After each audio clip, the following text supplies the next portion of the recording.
सामान राम्रोसँग बाँध है, खस्ला। खस्दैन।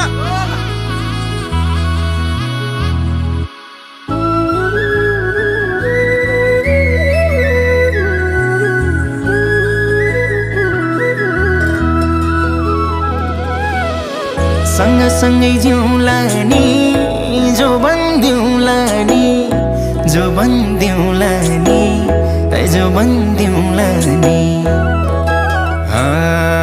झलेको तिम्रो